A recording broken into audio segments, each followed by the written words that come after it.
অপরাধীর মতো হাঁটায় নেওয়া হচ্ছে, একটা ভিডিওতে দেখা গেছে। তার বিরুদ্ধে মাদক চোরাচালান, পাচার, অস্ত্র পাচার, এসবের কারণে আমেরিকা তার মতন করে বিচার করবে।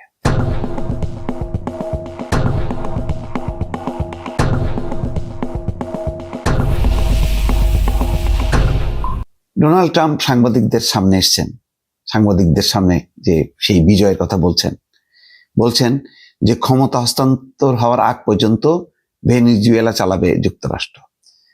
তেল সম্পদ মানে ভেনেজুয়েলা তেল সম্পদের মালিকানা এখন তারা এটা ব্যবহার করবে।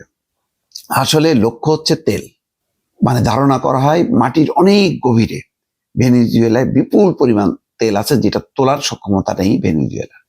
এখন সেই সক্ষমতা প্রমাণ করবে আমেরিকা, এবং সেই কারণেই এই যে সমস্ত মানে ঠুটকো অভিযোগ, আন্তর্জাতিক বিশেষজ্ঞরাও বলেছেন এগুলি কোনো গুরুতর না। এইরকম উত্তর আমেরিকা, দক্ষিণ আমেরিকার নানান দেশ, কলম্বিয়া, ভেনেজুয়েলা, তারপর হাইতি, এই সমস্ত দেশগুলোর বিরুদ্ধে এই ধরনের অভিযোগ আছে যে মাদক উৎপাদন এবং পাচার। এটা আসল না, আসলটা হচ্ছে ভেনেজুয়েলায় মাটির অনেক গভীরে যে তেল সম্পদ আছে, এটি হলো আসল ঘটনা, যেটা উত্তোলন হচ্ছে না। এখন পর্যন্ত তারা ডেইলি 9 লাখ ব্যারেল উৎপাদন করে, যার ক্রেতা হচ্ছে চীন। কিন্তু সেটা হলো মাটির অনেক উপরে, কিন্তু মাটির অনেক গভীরে যেটা আছে সেটা এখনো তোলা সম্ভব হচ্ছে না। আমেরিকা জানে এই তেল ভান্ডার আসলে হচ্ছে মূল টার্গেট হচ্ছে ওই তেল ভান্ডার। এই কারণে অন্য অভিযোগগুলোকে সামনে এনে একটা অভিযান চালালো এবং এটা পদানত হবে।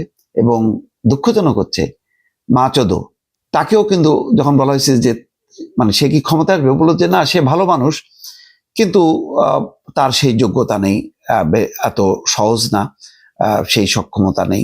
মাচোদো আবার বলছে যে ভেনেজুয়েলা পরিপূর্ণ স্বাধীনতা পেল, একটা নোবেল বিজয়ী, সে উল্লাস করতেছে তার দেশের পরে এই ধরনের আগ্রাসন চালাইলো আমেরিকা, যার নিন্দা করতেছে চীন, রাশিয়া সহ গণতন্ত্রকামী বিশ্ব।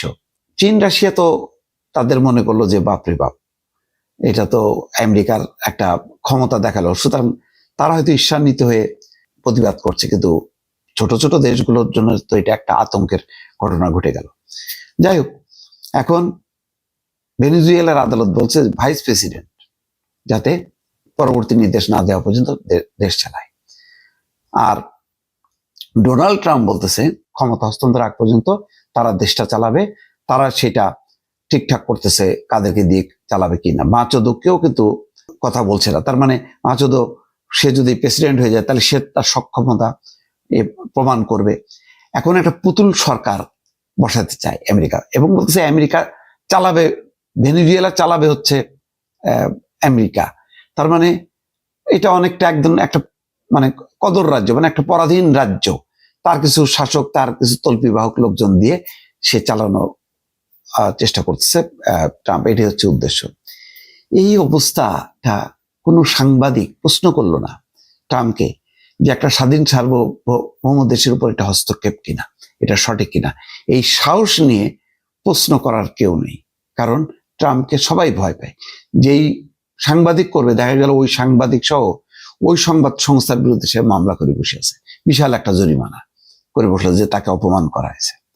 মুশকিল, মানে এই ধরনের সারা বিশ্বের একটা এরকম আমেরিকায় যদি স্বৈরশাসনের উদ্ভব ঘটে, তাহলে সারা বিশ্বের আর অন্যান্য শক্তিধর দেশগুলো গণতন্ত্রের বদলে তারা শক্তি স্বৈরতন্ত্রকে বেছে নেবে। একটা ভয়ঙ্কর একটা গণতন্ত্রের জন্য, বিশ্বের মুক্তিকামী মানুষের স্বাধীনতার সার্বভৌমত্ব প্রশ্ন, এটা একটা ভয়ঙ্কর একটা বিপর্যয় বলে মনে করছি দর্শক।